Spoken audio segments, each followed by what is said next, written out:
Olá, ouvinte, seja muito bem-vindo à nossa Galeria do Terror. Eu sou a Angélica Hellish. Eu sou o Marcos. Hoje nós vamos conversar aqui sobre mais um episódio da série clássica. E esse aqui é o 9º episódio, né, Marcos? Já, né? 9º da segunda temporada. Ele foi ao ar em 17 de novembro de 1971. E isso aqui tem episódio com segmento com roteiro do Rod Serling. Tem algumas coisas interessantes aqui, algumas curiosidades e fofocas que vamos trazer, inclusive, né? Mas eu quero já no comecinho aqui, primeiramente, para você não esquecer, deixa o seu like no vídeo, tá? Deixa o seu like. Se você estiver no Spotify, dá estrelinha pro podcast. E lembre-se que se você puder, nos apoie, tá? Porque a gente tem uma pasta colaborativa aqui, onde a gente tem todos os episódios de Além da Imaginação, tem episódio de Night Gallery. A gente sempre colabora muito e gera conteúdo referente ao Rod Serling, tá? Então apoie a gente para que a gente consiga manter esse conteúdo, tá bom? Com isso, né, eu já venho aqui falando sobre o primeiro segmento. Serão 4 segmentos, então, aqui nesse episódio, no 9º episódio. O primeiro é Casa com Fantasma. O segundo é uma visita à meia-noite no banco de sangue do bairro. Tradução livre minha, tá? Aqui o rejuvenescedor do Sr. Stringfellow. Seria como elixir, né? Rejuvenescedor, né? E o último é o Sinos do Inferno, Hell's Bells. É isso, né? Então não vamos demorar muito, não. Tu quer começar a contar a sinopse que a gente vai comentando? Acontece o seguinte, nesse primeiro episódio, que é o Casa com Fantasma, né? Isso é importante. Nós temos um casal, é o Ellis e a Iris. O casal Travers. Eles estão morando em Londres, não é isso, Angélica?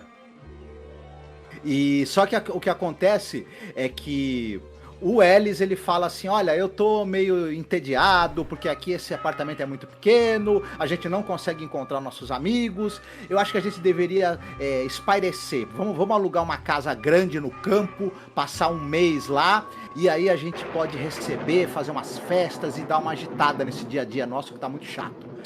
Ele fala que o apartamento é bem pequenininho, né? E ele, detalhe, ele é um cara que era americano, né? Então, ele não é da Inglaterra, né? A esposa não tá muito afim, mas ela acaba concordando. E o que acontece? Quando o Ellis ele vai procurar uma casa para eles alugarem, o cara lá, o corretor, fala para ele, olha, tem um negócio interessante, algumas das casas já vêm com o seu fantasma. Isso é muito legal. E ele, sério? Então ele fala, poxa, eu quero uma com fantasma. E aí, detalhe importante, guardem essa informação.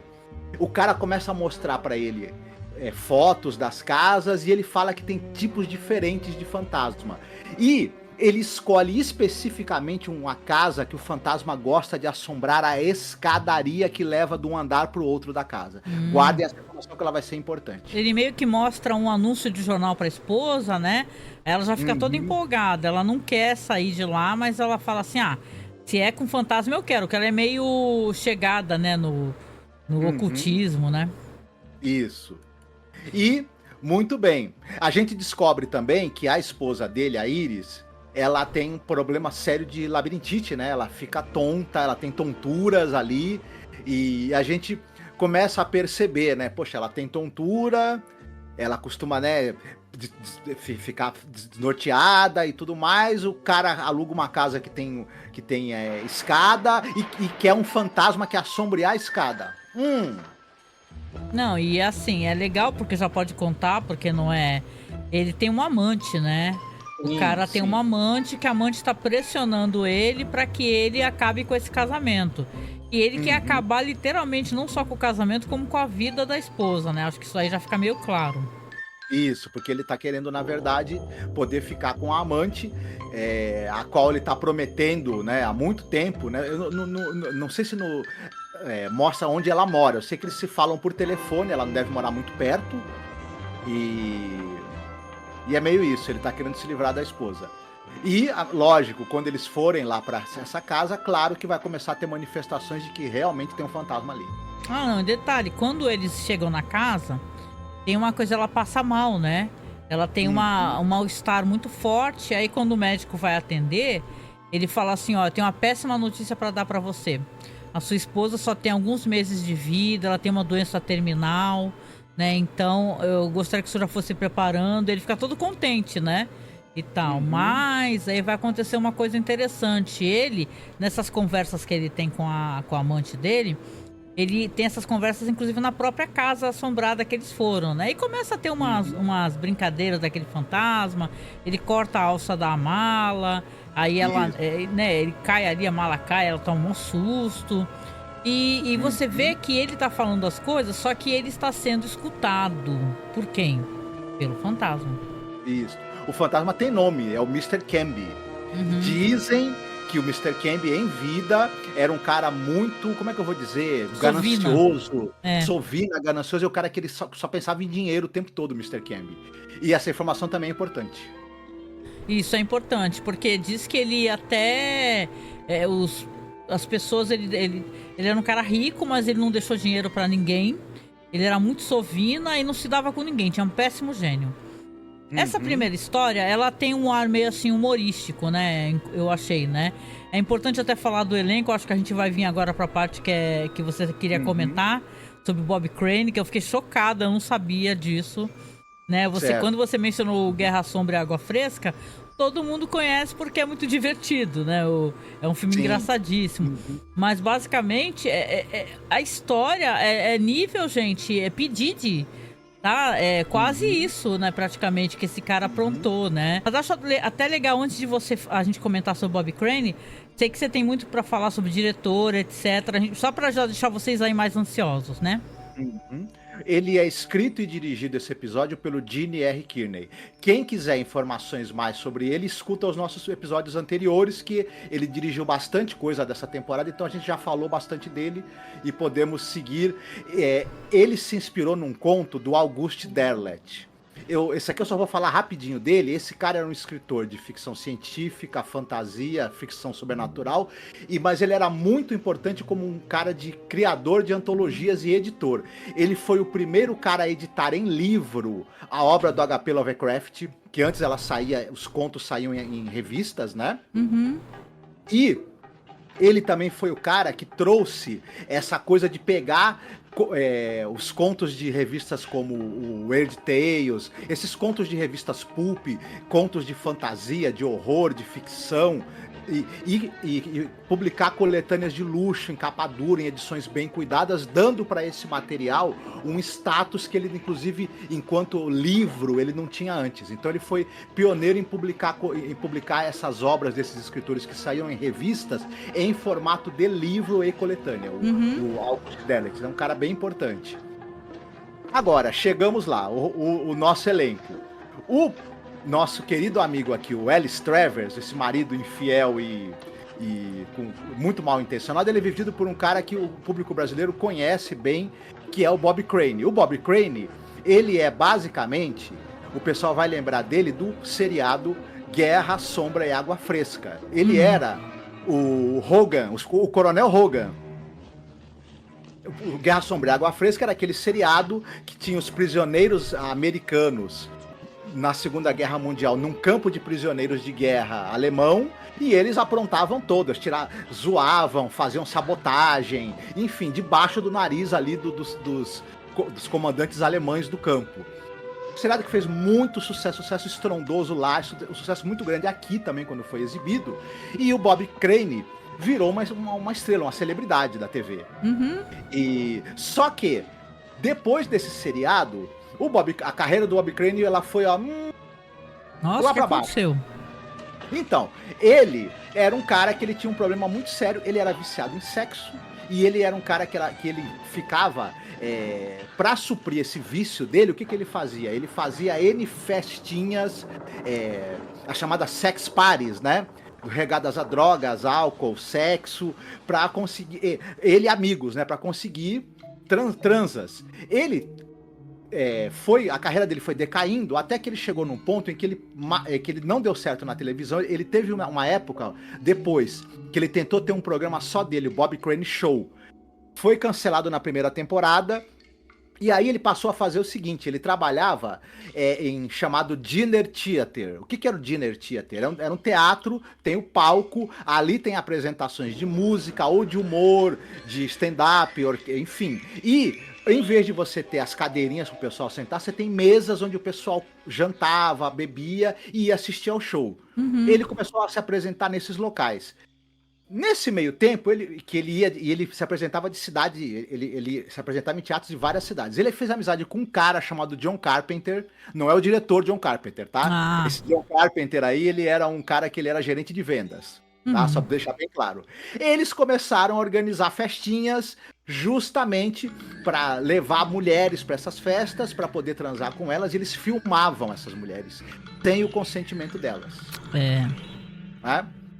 Parece que o John Carpenter, em um determinado momento, queria sair, começou a querer desfazer a amizade com ele, eles começaram a brigar muito, os dois. Um belo dia, o Bob Crane é encontrado morto no apartamento dele. Ele teria sido morto a pancadas de algo que seria um instrumento que provavelmente era o tripé de uma câmera. Olha só. Eita! Né? Talvez o tripé da câmera que eles usavam para filmar sem consentimento quando eles iam transar com as moças, possivelmente, inclusive. Nossa, eu sei que história babadeira, né, meu? Porra. É um grande babado. O John Carpenter, esse cara, depois foi acusado do assassinato do Bob Crane, mas ele nunca foi provado, ele acabou sendo inocentado. A única coisa que a polícia encontrou foram respingos de sangue no porta-malas dele. Ele teria jogado no porta-malas algum instrumento sujo de sangue. Mas nunca se conseguiram provar que era o sangue do Bob Crane, então não teve a condenação. Isso, inclusive, virou um filme depois. Né? E o filme, o Greg Kinnear faz o papel do Bob Crane e o Willem Dafoe faz o papel do John Carpenter. O filme é de 2002, é um filme do Paul Schrader chamado Autofocus. E ele conta a vida do Bob Crane, mas muito especificamente esse período depois que precede a morte dele. A morte dele por assassinato. Então, quem tiver curiosidade, dá uma olhada, porque vai poder ter mais informações sobre isso que a gente está falando. Não, e você vê, né? Aqui a gente pesquisa por episódio, acaba descobrindo cada coisa, né? E esse personagem dele aqui, que quer matar a esposa, né? Tu fala, caraca, meu, depois você vai descobrir, o cara fez uma palhaçada dessa, né? Daí é terrível, né? Imagina as mulheres, né? O que será que ele fazia com essas fitas, né? Que ele gravava? Será que ele pensava pros amigos, né? Provavelmente. A existência das fitas foi descoberta depois da morte dele. Que aí encontraram as fitas, né? Enfim. E claro, a polícia deduziu que havia alguma relação. Com certeza, entre, com certeza. Né, a produção dessas fitas e a morte dele, o que muito provavelmente é isso mesmo, né? Nossa, que história, gente, que história. Quando o Marcos contou pra mim, eu fiquei chocada, né? E a gente sempre fica chocada, né? Com essa espécie de abuso, né? Que lastimável, né? Mas aqui no nosso episódio aqui que a gente tá comentando, né? Tem um final assim meio... Tipo assim, não é que ele é assim mirabolante, mas é um final no mínimo... Ele quer ser engraçado, né? Ele tem essa intenção, o episódio de ser engraçado. E aí você vai ter o que acontece? Tem uma bela noite, depois que ela voltou pra casa, já passou pelo médico, né? Ela é arrastada. Essa cena é muito boa, ela é arrastada assim pelas roupas do quarto dela, né?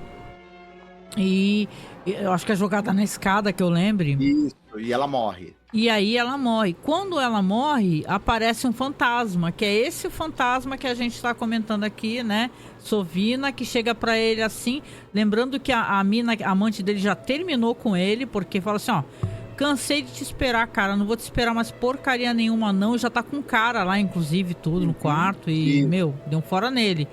E aí a mulher morre, aí o fantasma fala assim, pronto, fiz o meu serviço, tá? Agora eu quero o meu pagamento. Aí ele fala, pagamento? Não, sim, porque eu fiz o que você pediu, você tava querendo que a sua mulher morresse, né? Que ela caísse das escadas, você ficasse viúvo, ficasse livre, né? Aí ele fala, mas eu não pedi isso pra você, mas eu fiz o serviço. Agora eu vou querer $2.000 até o fim da sua vida, todo mês. Isso, lembrando, a mulher é que tinha dinheiro, a Iris, né, a que esposa tinha grana. do cara, era a dona da grana. Ele já pensou, bom, quando ela morreu eu vou passar a receber a pensão de $2.000. Não, eu acho que dá. Só que agora vai ter que pagar pro fantasma. Ele até pergunta pro fantasma, pra que você quer dinheiro? Pra que o fantasma quer dinheiro, né? Aí ele fala assim, eu quero, porque eu tenho meus negócios também e tal. É um episódio, assim, né? Vale pelas curiosidades que a gente acaba levantando, né? Mas eu acho que ele não consegue ser efetivo nem no terror e nem no humor, né? Ele fica no meio termo ali, né? É um episódio divertidinho, no máximo. Eu acho que ele acaba também. Ele não é dirigido com nenhuma. Ele não tem nenhuma grande, como é que eu vou dizer? A narrativa não é nada inventiva, fora do comum. Ele é aquela toada mesmo, aquele ABCzinho que a gente às vezes vê, infelizmente, em alguns episódios dessa série. Somente nas gags. Isso. Só que eu acho também que ele acaba sendo um pouco melhor do que os episódios de humor que são muito curtos. Ele pelo menos dá margem para os atores. Ah, é verdade. O Bob Crane era um ator muito divertido, então ele tá engraçado. Era um péssimo ser humano, mas era um ator divertido mesmo. Isso. Só pra gente contextualizar também, a personagem da Iris, da esposa dele, é vivida pela Jo Anne Worley. Ela era a narradora do desenho da Pantera Cor-de-Rosa. Aqui no Brasil a gente via dublado, então não vai lembrar da voz dela, mas ela ficou famosa, entre outras coisas, porque ela narrava a série da Pantera. E o fantasma é vivido pelo Bernard Fox, que ele, entre outras coisas, é o narrador do desenho Bernardo e Bianca. Tá? Olha, quanto narrador, né? É. Quanto narrador, né? Que legal, que legal. Bom, o que não é muito legal é o que vem a seguir, né? Que aí a gente vem... né, a gente tava aqui elogiando, né, e tal, mas vem novamente com aqueles segmentos de gag, né? Esse daí, ele conseguiu atingir um ápice, assim, da besteira, assim, com uma força muito grande. Aliás, eu tava falando pro Marcos, né, porque esse daqui é de novo com o Victor Buono, né? Cara, ele é um ótimo ator, entendeu? Ele devia estar pagando conta, pagando promessa... Saca? Porque é muito idiota, assim, tipo, eu acho que não funcionava na época dele, saca? Era muito bobo mesmo. Esse daqui é uma visita à meia-noite no banco de sangue do bairro, né? Aí tá uma moça linda, a lá, sei lá, os filmes de vampiro da Hammer, né? Deitada na cama, né? Tem uma janela aberta e entra uma figura voadora, né? O morcego se transforma no homem. Esse homem se transforma no Victor Buono de Drácula, que vai chegando perto do pescoço dela, de boca aberta, prestes a dar mordida. Aí ela se vira pra ele e fala assim, olha, eu já te dei lá no escritório, né, e tal, né. Eu acho que é meio sexual essa piada, né, Marcos, né? É meio assim, eu já te dei lá no escritório. Ele, é verdade, né, e vira todo triste e vai embora. É só isso a gag. O Drácula entra, o vampiro entra na casa de uma mulher pra sugar o sangue dela e descobre que é a secretária dele, né? Bem, ai. Não vamos nem perder tempo com isso aqui, porque senão a gente vai ficar só muito repetitivo, né? Mas vamos lá então. Agora a gente pode vir para uma história um pouco melhor. Então vem aqui um segmento um pouco melhor, que eu acho que tem um pouco mais de estofo, até porque o roteiro é do Rod Serling, né? Então agora a gente vai ter aqui eu chamo aqui, né? Ele é só Dr. Stringfellow Rejuvenator, né? Tipo, mas eu chamo de Elixir Milagroso do Dr. Stringfellow, né? Que remete àquelas histórias famosas de faroeste, onde tem um cara chegando com uma carroça, que tem algo que promete uma panaceia para todos os males, né? Tem até episódio de The Twilight Zone muito bom de verdade sobre esses segmentos assim, com esse estilo, sabe? Meio Velho Oeste, episódio de objeto mágico e tal. Então acho que esse daqui, por ser do Rod Serling, que é muito habilidoso, eu acho que ele consegue colocar inclusive bons diálogos, né? Mas eu vou te deixar contar. Eu vou aproveitar um gancho que você deu e lembrar que, por exemplo, a gente vai ver elementos parecidos em Mr. Danton on Doomsday, no Além da Imaginação, e Dust, por exemplo. 2 episódios Além da Imaginação em que a gente vai ver... Mr. Danton on Doomsday, tem um que é meio absurdo, mas é o do cara que fica viajando no tempo e ele é atropelado por uma carroça, mas aí a carroça é meio... É quase um elemento de cena, apesar de ser uma carroça também de alguém que vende elixir. A 100 Yards Over the Rim, né? Não, esse daí é do cara que sobe o morro. E descobre o bar lá e conversa com o pessoal do bar, né? Mas assim, é uma coisa que o Rod Serling sabe escrever muito bem, são diálogos, inclusive diálogos relacionados ao Velho Oeste, assim, ele tinha uma habilidade absurda. Bom, essa história, como você falou, tem uma cidadezinha ali do Velho Oeste, chega na cidade a carroça do senhor Ernest Stringfellow, né? e o seu ajudante, o Rolfo. Esse cara, o Ernest Stringfellow, ele é um trambiqueiro, né? Ele vende, sabe aquele... E detalhe, uma coisa engraçada é que isso existe até hoje, né? O cara, nas praças das cidades, aparece o cara com a pomada mágica, com o remédio Sempre mágico. vai ter um trambiqueiro, né? Sempre. Isso. E esse cara, ele fala, olha, esse remédio aqui, ele cura todas as doenças, ele rejuvenesce, ele faz crescer cabelo no peito, brincadeira, não fala, mas enfim, o cara fala que o remédio é bom pra saúde, ele rejuvenesce, ele cura todas as doenças, ele faz você viver mais tempo, ele dá disposição, melhora o sono, faz você ficar mais bonito, faz ficar mais inteligente, faz mais gostoso, fica tudo, né? E ele vai vendendo esse elixir ali para as pessoas. Você imagina aquela cidadezinha no interior, a cidadezinha do Velho Oeste, não tem médico. Não tem nem atração, porque sabe que eu já reparei nessas histórias que usam esse estilo narrativo? É uma atração. Né? Porque o cara é um showman, né? Ele tá ali falando, se você não tem pelo no peito, agora vai crescer, seu pau tá mole, vai ficar normal, né? É claro que ele não vai falar isso, mas assim, você vá lá encontrar sua esposa, bababá. Não tem, acaba sendo uma curiosidade, né? Então não à toa esse cara tá no começo do episódio falando pra bastante gente até, né? Ali, né? Todo mundo. Sim. Ocorre que é o seguinte, em um determinado momento, um homem se aproxima dele e fala pra ele, olha, o senhor é o Stringfellow? Sim, por quê? É o que eu quero falar com o senhor, né? E o cara já fica meio assim pensando, será que o cara vai querer devolução do dinheiro? O que esse cara quer? Na verdade não, o cara tá com a filha muito doente. Isso. E o Dr. Stringfellow fala que é médico, né? Ele fala, não, eu sou médico, eu tenho formação em medicina em várias faculdades da Europa, ele fala, né? Então o cara fala, pô, se o senhor é médico, mas ele fala, eu sou médico, mas eu não exerço mais a medicina. Não, mas por favor, dá uma olhada na minha filha, ela tá doente e tal. O doutor Stringfellow vai ver a menina, é uma jovem ali, adolescente, pré-adolescente, e ele percebe que ela tá com muita dor abdominal. E ele fala pro cara, olha, tá tudo bem, dá o elixir pra ela, que daqui a 48 horas ela vai estar melhor, tá? Tá tudo certo, tá ótima ela. É só tomar o elixir e tá tudo certo. E ele vai embora. Acontece o seguinte, ele mais pra frente, ele tá bebendo e ele é inquirido por um cara, ele tá bebendo numa daquelas estalagens, né? Onde tem o bar embaixo e tem o pessoal que mora em cima. E tem um dos bêbados ali, digamos assim, desse local, é um cara que também foi médico. Isso. E o cara fala pra ele, cara, essa menina tá com apendicite. É Snyder, né, o nome do personagem. O ator é o Murray Hamilton. O Murray Hamilton, já aproveitando pra dar uma... Talvez o pessoal lembre dele, mais ou menos 10 anos antes, ele apareceu no episódio de Além da Imaginação, da primeira temporada, One for the Angels, em que o Edwin é aquele vendedor, senhor vendedor, que a morte vem atrás dele, que é vivida por esse ator, né? Ele faz o Anjo da Morte. Esse episódio é de uma beleza acachapante. Uma para os anjos é como se fosse uma venda para os anjos, né? É linda, linda, linda.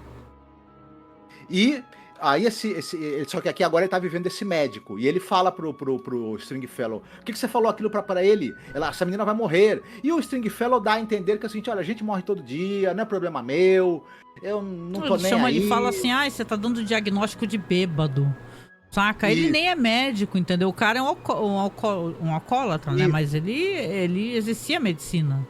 Isso, mas a gente vai perceber mais pra frente que o Stringfellow, ele percebeu que a menina tava com apendicite também. O médico percebeu, mas ele também, né? Só que ele não se importa. O que a gente vai depois, na verdade, e o próprio Rolfo, que é o ajudante dele, ele fala... Poxa, ele também questiona, por que você falou isso pro pai, né? O pai tá aí em agonia por causa dessa menina. E ele fala, você faz o teu aí, faz as contas aí direitinho de quanto a gente vendeu, prepara pra gente continuar vendendo amanhã. Mais pra frente, ele continua ali bebendo e o médico continua admoestando ele, o médico que mora lá no local, né? O médico alcoólatra. Ele fala, e o pai volta e fala, minha filha não melhorou. Ele fala, não tem problema, me dá mais $1, compra outro vidro, dá mais elixir pra ela, agora ela vai melhorar, tá? É muito antiético, né? Não, Depois ele é um ainda vai cara... dar um discurso, assim, ele quer se justificar, né? Ele fala assim, ó, sonhos deveriam estar no rótulo. Eu dou esperança aos desesperados, Isso. sonhos aos sem sonhos, ilusão de saúde a todos os caipiras pobres e condenados que têm $1 em suas calças. Veja, eu os deixo dar uma espiadinha no chiqueiro, uma espiadinha do chiqueiro, uma vista do céu. Né, o Rod Serling escreve diálogos incríveis, né? Sim. Mas ele tá achando que ele dá esperança, ele tá justificando a crueldade, a falsa esperança, né, que ele tá dando, né, para as pessoas, né? Ele rouba esse dinheiro das pessoas, esse $1, né? Na verdade é que ele vende para as pessoas um produto que não funciona. Ele sabe o mal que isso causa, ele sabe o quanto as pessoas... E ele se justifica, né? Você mesmo falou, ele fala, não, eu tô dando pra eles a esperança. Ele sabe que é uma esperança falsa, e que ele tá cobrando por ela. E ganhando muito dinheiro, né? Tudo bem que é $1 por vez, mas tá ganhando $1 nessa época é muita grana, né? Ele sabe que essa falsa esperança que ele deu pra esse pai dessa menina, no momento em que a menina falecer, ela vai se tornar em desespero ainda maior. Sim. Ele sabe disso. Tanto é que ele fala pro ajudante, pro Rolfo, quando ele fala pro cara, não, compra mais um elixir e dá mais elixir pra ela. Ele fala, ó, arruma as coisas que nós vamos embora. Porque ele sabe que a menina vai morrer, e ele fala, ó, a hora que ela morrer, esse cara pode falar que a gente tá vendendo coisa que não funciona, que a gente é que provocou a morte dela, então vamos arrumar as coisas e vamos embora. Só que nesse meio tempo em que ele tá lá tomando mais uns... Porque ele também é alcoólatra, a gente percebe que ele bebe muito também, né? Que ele tá lá tomando os últimos goles dele antes de pegar a carroça pra se mandar. Quando ele sai do bar, ele vê que tem alguém numa cadeira de balanço. Nesse meio tempo a menina já morreu. Ele é avisado que a menina faleceu. Só que tem alguém naquela cadeira de balanço do outro lado da rua. E é a menina morta, olhando pra ele. Tomara que ele seja perseguido, né? Deve ser, né? Vai acontecer uma tragédia até o final do episódio também, né? Ele não vai ficar impune da maldade que ele fez. Isso. Ele fica meio mesmerizado vendo a menina, de medo, né? E a gente pensando, será que ela vai levantar e vai até ele? O que vai acontecer? Só que o que acontece? Ele tá debaixo da placa, né? De uma placa de rua ali, pesada, de madeira, que fica pendurada. Nesse momento a placa se solta, só que ele tá ali olhando pra fantasma que tá olhando pra ele. E a placa vai e cai na cabeça dele e o mata. Bem feito, né? Bem feito. Total. É o tipo de coisa, né? E como a gente conversou uma vez, né, Marcos? Se tu me permitir, né? Já vou chegar aqui às minhas considerações, né? Que a gente pode fazer algumas recomendações no meio desses episódios, segmentos que a gente comenta. Queria até aproveitar porque para quem acessa a Netflix, né, saiu não vou falar que é uma série, mas tá mais uma minissérie, né, chamada Vinagre de Maçã, Apple, como é que é o nome em inglês? Apple Cider Vinegar, né?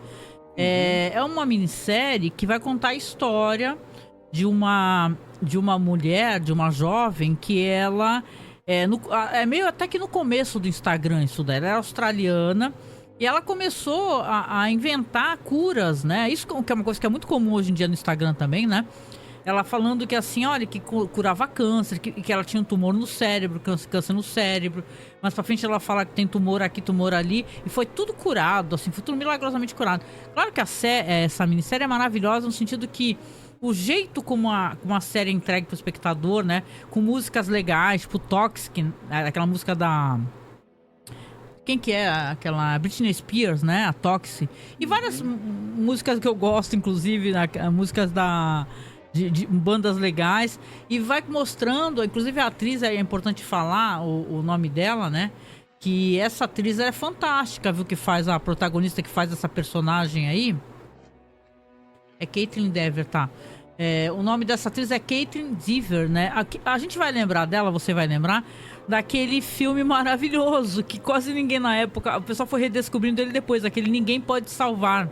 Lembra que é da mina que fica sozinha, tá numa casa meio isolada e tem um ataque alienígena do caraco, entra na casa dela. É um filme muito legal de ficção científica, né?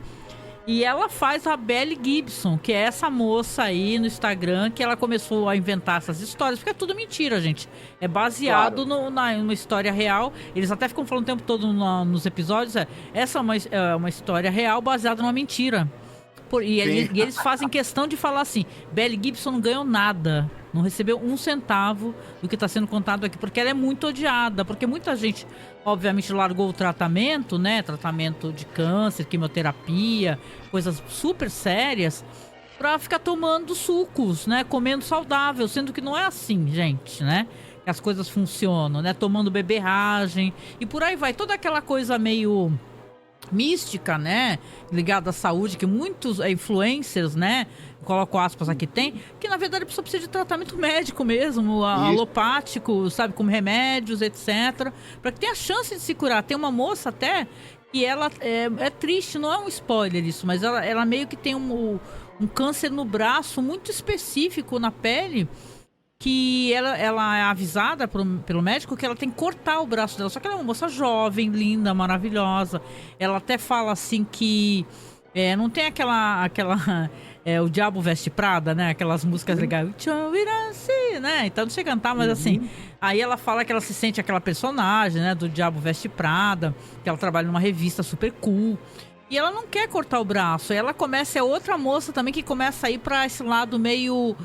eu quero ir pro... Um cara descobriu que existe uma planta que faz retroceder o câncer. Não existe, né? Isso aí vai existir. Isso vai acontecer de maneira sistemática através de pesquisas de ciência, como né? Muito lentamente, infelizmente, mas tá acontecendo, né? Mas o caso é que a minha recomendação aqui, porque como a gente tá vendo um vagabundo safado, né? Um cara que fala que vende sonhos e esperança, ele vende mentira e desespero, né, para as pessoas, né? É embalado como sonhos e esperança. A gente tem aqui no mundo real, e se você abrir agora o teu Instagram, você vai ver gente falando, né? Até vamos lembrar aquele caso das minas do Nunca Vi o Cientista, que estavam sendo processadas pelo cara, porque o cara falava que, na verdade, diabetes era problema de vermes. E aí elas desmentiram o cara se sentiu constrangido. O cara pegou, processou e deram um ganho pra ele. Eles tiveram que recorrer. E quantas pessoas, sabe? Quantas pessoas estão ali no Instagram falando pra você não se vacinar, falando pra você não tomar remédio, falando que é só orar que a depressão passa. Gente, é assim, desculpa dar essa... Mas é assim, a gente através da arte, né, do audiovisual, a gente reflete a vida. E calhou, né, Marcos? Eu tinha comentado contigo que faz, sei lá, 2 dias que eu terminei de assistir essa minissérie. Eu falei, caramba, que interessante, né? Tem um segmento aqui que fala de outro sem vergonha, também enganando as pessoas. Certo. Isso é uma coisa importante. Infelizmente, cada vez mais agora com as redes sociais, você tem esse tipo de picareta de charlatão ou charlatã querendo tirar o dinheiro das pessoas e botando a vida das pessoas em perigo. Então isso Verdade. E é interessante como esse episódio ele não envelheceu, né? Porque tá na crista da onda. Parece porque, que coisas verdade, ruins nunca envelhecem, né, Marcos? Pelo amor de Deus, né? Talvez ele seja até mais relevante hoje do que na época. Até. E a gente vê a força do texto do Rod Serling, como ele capturou perfeitamente esse tipo de personalidade do charlatão e da justificativa que esse tipo de pessoa cria para o mal que ela faz para os outros, obtendo lucro. Lucro, né? E como ele gosta de fazer essa análise da alma humana, né? Porque a gente tu mencionou o Mr. Denton on Doomsday, né? Que é um episódio fantástico, né? Fantástico mesmo, né? E é o cara que ele era um pistoleiro, né? E ele virou um alcoólatra, virou um cara derrotado, humilhado. Os caras humilhavam ele pra dar bebida pra ele, sabe? Chutavam ele e tal. E quando aparece esse cara com a carroça, com esse elixir mágico, que nesse caso, como é uma fantasia, né? É mágico mesmo, né? E ele vai se tornar de novo o maior atirador do Oeste, como ele era antes de virar um alcoólatra. Mas aí quando ele se depara com um menino que vai resolver... ter uma contenda com ele, né, tentar encontrá-lo, aí ele percebe o quanto ele tá acabando com a vida dele e o menino também tá acabando com a própria vida. Então, o Rod Serling gosta de colocar isso daí, essa análise da alma humana, né? Por quê? Por que eu sou um pistoleiro? Que foda-se que eu sou o maior pistoleiro da cidade. O que eu ganho com isso, né? Então ele tem várias chances de ser feliz, porque tem uma mina lá, uma garçonete que gosta dele. Então é um episódio mó bonito, gente, é mó bonito. Mas você vê como o Rod Serling, ele é um cara foda, assim, de escrever, fazer histórias assim, aonde você se bota a pensar, sabe? Tanto é que, olha só que interessante, né? São 4 segmentos, não tem jeito, né? Quando você tem um segmento que o Serling escreve, acabou, ele acaba sendo melhor. É difícil, ele né? é o cara, né? Ele é o cara, né? Só pra gente falar um pouquinho rapidamente.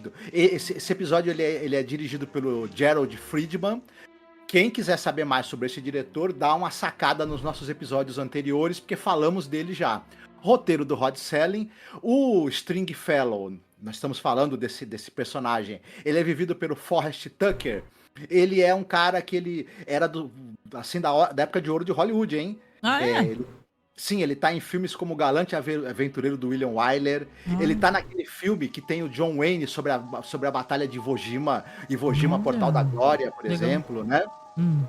E depois ele tá num filme famoso também, o filme do Buffalo Bill, que o Charlton Heston é o Buffalo Bill, e ele faz o Wild Bill Hancock. Caraca! Então, depois, mais pra frente, nos anos 70, 60 e 70, o cara foi pra televisão fazer séries, entre elas Galeria do Terror, né? O assistente dele, o Rolfo, ele é vivido por um ator, né? O Rolfo é um assistente dele, é um homem negro, né? E tal, é vivido pelo Dom Pedro Colley. Adorei o nome dele, Dom Pedro. Eu fiquei assim, Dom Pedro? Né? E ele tá em filmes como, por exemplo, THX 138 do Jorge Lucas, né? Caralho. Tem aquele seriado Os Gatões, Dukes of Hazzard, né? Maravilhoso assistir. Em uma das temporadas ele faz um xerife que vai atrás desses caras, é o xerife Little, por exemplo. Né?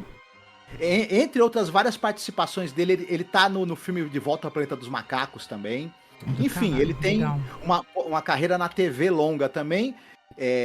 Ele é muito expressivo, ele dava umas olhadas pro cara, né, pro Stringfellow, assim, né? Tipo isso. Assim, né, não precisava falar muito, né, o desprezo que ele sentia, né, daquele cara, um verme, né? Isso, ele consegue transmitir perfeitamente bem que ele tá trabalhando com o cara por necessidade e o quanto também ele despreza esse cara. É um ator muito competente, ele. E nós já falamos, né, o médico, né, o médico alcoólatra que fica apontando, né, as barbaridades que o Stringfellow tá fazendo é vivido pelo Murray Hamilton, que nós já dissemos. Só uma curiosidade também, o pai da menina que tá doente é vivido pelo Lou Frizzell, que é um cara da TV, apareceu em séries tipo FBI, Bonanza, é isso. Legal, eu achei um ótimo episódio, viu? Eu não vou me antecipar, né? Mas até já vou falando que é o que eu mais achei interessante, né? Pelo menos trouxe mais debate entre a gente, mais diálogo, né? Você vê, né? Quando o segmento é bom, a gente acaba conversando sobre outras coisas, né? Esse segmento, o texto dele permite atuações muito boas de todos os personagens que têm tempo de tela e diálogos, estão todos muito bem, os atores. Porque tem o texto que permite que a interpretação, que é o forte do Rod Serling. Esse episódio ele tem senso de drama. Como tudo que ele fazia. Antecipação, né? Então, você sabe que vai acontecer alguma coisa. Em algum momento aquela menina vai morrer, ela tá muito doente, né? Será que esse cara vai pagar o preço, né? Então, muito legal, né? O Rod Serling, ele tem um olhar sempre... A gente falou sobre isso, gravamos sobre todos os episódios da série clássica, gente. Escutem nosso podcast, tá? Além da Imaginação Podcast. Ele tem um olhar sobre o derrotado, sobre o fracasso da humanidade e tal. Ele era uma pessoa ímpar, absolutamente, né? Mas é muito legal, assim, se você pega até os roteiros que ele adaptava de outros escritores, né? Você vê que ele tem um olhar mesmo, assim, ele se foca, né? Aquele é o ponto, né? Aquele é o ponto nevrálgico do que eu tenho que discutir, de que eu tenho que amplificar esse diálogo, né? Com certeza. Os personagens, eles sempre têm dimensões. Mesmo esse Stringfellow, ele não é um personagem unidimensional. Ele é um cara que faz ruim. Ele sabe que está fazendo isso. Ele tem total noção e vergonha, apesar de tentar se justificar, né? Claro. Mas a gente entende que ele também é fruto de um contexto social ali. Ele deixa isso muito claro nos diálogos e a gente entende, né? Como é que chegou essa insensibilidade, né? Que ele tem atualmente, né? Então é bacana. Bacana. Vamos então pro último segmento aqui, que eu vou fazer a narração. O que acontece? Ele é bem curtinho também, gente. Não é muito longo, não, né? Mas ele é meio de comédia, né? Esse daí, né? Você tem aqui o Hells Bells, né? Como o Marcos falou, né? E vai ter... A gente já falou de toda a família lá do Sean Astin, viu? Já falamos da mãe, agora já falamos do pai. Vai ter o pai aqui de novo, o John Astin, né? E é muito querido, né? E aqui ele faz um dos ripongos mais engraçados que eu já vi na minha vida, né? O visual hip que colocaram no John Astin aqui tá incrivelmente engraçado, né? Aí ele está numa sala ali, né? Uma sala com aquelas botas maravilhosas, aquelas calças, aquele cabelo, aquele óculos hippie. E tá lá parado lá e assim, não tem ninguém na sala, ele tá esperando alguma coisa, né? E começa a ficar irritado, um negócio assim. E aí ele vai, não sei se ele come um chiclete, joga no chão. Aí se materializa uma mulher. Fala, porco! Entendeu? Seu porco! Aí ele... Fala assim, não, você não pode, você não tem uma lixeira ali? Por que não joga no lixo? E tal, ele, onde é que eu tô? O que eu tô fazendo aqui e tal, né? A gente entende que ali, na verdade, se não o inferno, é as portas do inferno, é um ao outro, né? Sim, ele chegou lá depois do de acidente de carro, isso. Dele, né? Começa com acidente de carro. Isso mesmo, obrigado. Então, a gente já sabe que ele tá morto, provavelmente, né? E... aquilo ali pode ser, se não é o céu ou o inferno, é a antessala para algum deles. Isso, acho que é aquela expressão, antessala do inferno, né? Aí a mulher vai e desaparece do nada, né? E é bem curtinho, é quase que... Eu acho que na verdade é um episódio é um segmento de gag, mas curiosamente eu acho que é um segmento de gag... que, veja bem, não terminou tão horrível, mas eu acho que tem muito a ver com uma pessoa chamada John Astin, viu? Pra ele ser tão legal. Porque é muito ridículo, ele é muito absurdo o jeitão dele, a maneira como ele fala. Pô, bicho, não sei o quê. Ih, meu, não sei o quê, caretice. E aí ele passa ali, está ali, eu acho que ele vai passar por uma próxima sala, né? E aí tem mais pessoas, ele começa a ficar ali muito puto ali. A mulher vai aparecer em outro momento também, reclamando que ele continua fazendo sujeira, né? Jogando coisa no chão, acendendo cigarro, fazendo tudo que não pode. Ele vai passando em salas em que ele encontra pessoas que são representações típicas daquela pessoa meio careta, meio de outra geração. Isso. É um pessoal bem mais velho que ele. Como se ele não tivesse a idade das pessoas ou fosse até mesmo mais velho, né? Isso que é engraçado. Ele é caracterizado para parecer mais jovem e ele vai passar. Tem uma sala que tem um senhor ali bem caretão, né, com a esposa. E além de tudo, de ter essas figuras ali, tipicamente figuras daquele cidadãozinho tradicional americano careta, né, de meia idade. Nossa, mas aí o final que vai ser engraçado, porque ele vai começar a ter uma tortura, né? Porque, pensa numa coisa que eu nunca tive essa experiência, já tive outros tipos de experiência com gente amiga que era inconveniente. Mas assim, as pessoas que vão viajar para as Bahamas, aí elas querem mostrar todos os slides, né? Porque antigamente é slide, hoje em dia tem Instagram, tem um monte de plataforma, né? Mas antigamente era você fotografava e fazia os slides. Olha que lugar lindo, aí conta a história. Olha aquela mulher, tá vendo aquela mulher? Então, é um pesadelo, muita gente odeia isso, porque às vezes tem gente com 300 slides, né, Marcos? 400 slides, né? E quer falar um por um. No caso desse aí, eles falam... Eu não lembro a quantidade, mas são milhares de slides. É isso, muito. E ele vai ter que ficar nessa sala, fica tocando uma musiquinha muito chata, né? Uma musiquinha bem... Tem o lance do disco também, né? Que ele fala, nossa, que disco mais brega, né? A música que tá tocando, ele não consegue trocar música. É uma musiquinha brega. O casalzinho de senhores que foi viajar para as Bahamas e tirou umas 10 mil fotos, vão ficar passando os 10 mil slides e falando, né, sobre cada um deles, e isso por toda a eternidade. Ele não sabe ainda que é eternidade. Peraí, ele vai descobrir, porque ele vai começar a exigir, aí vai aparecer o diabo, entendeu? Porque ele não entendeu ainda que ele tá no inferno. Ele tá no inferno. Aquilo é o inferno dele. E até tem o diálogo é ótimo, tá? Ele fala assim, se aqui é um inferno pra você, é o céu pra outra pessoa. Isso, ele fala exatamente. Achei interessante isso. Ele fala, no andar de cima tem uma salinha igualzinha a essa, onde tá acontecendo a mesma coisa, só que pra pessoa que tá lá, aquilo é o que seria a eternidade no paraíso. Isso, né? Isso, né? Porque depende do gosto, né? Mas é divertido. E é divertido... Porque o segmento é isso, né? Muito pelo John Astin, ele é incrível, gente. Não é à toa que ele era lá da família Addams, né, e tal, né? Ele maravilhoso, assim, ele é engraçado, ele é um hippie meio hilário. Ele é um hippie que, tipo, eu conheci caras assim, entendeu? E tal, né? Então é muito, muito interessante, engraçado, né? A direção é do Theodore J. Flicker, né? E o roteiro também é dele. Também é dele, o roteiro. É dele, baseado num conto de um cara chamado Harry Turner. Eu só consegui descobrir que é um escritor australiano, não consegui achar mais informação sobre ele. Ah, é? E o Frederick J. Flicker, ele também faz o Diabo. Olha, que legal, muito bom. Ele dirige, e na hora que aparece o Diabo no episódio também é ele.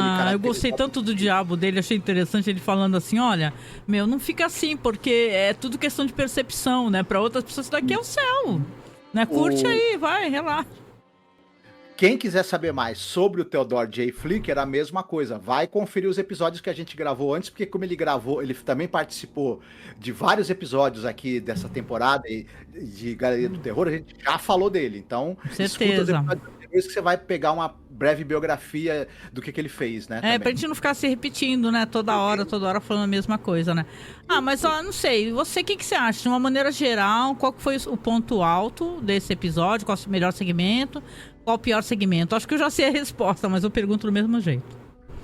Sem dúvida, o segmento lá do Dr. Stringfellow, que é o que é escrito pelo Rod Serling, é sem dúvida o segmento que eu mais gostei. Ele é tocante, ele é pungente, ele fala sobre a natureza humana, é bem legal. E o mais inócuo, eu diria assim, que é a piadinha ali do vampiro, Drácula, né? Ai, meu Deus, que ódio daquilo.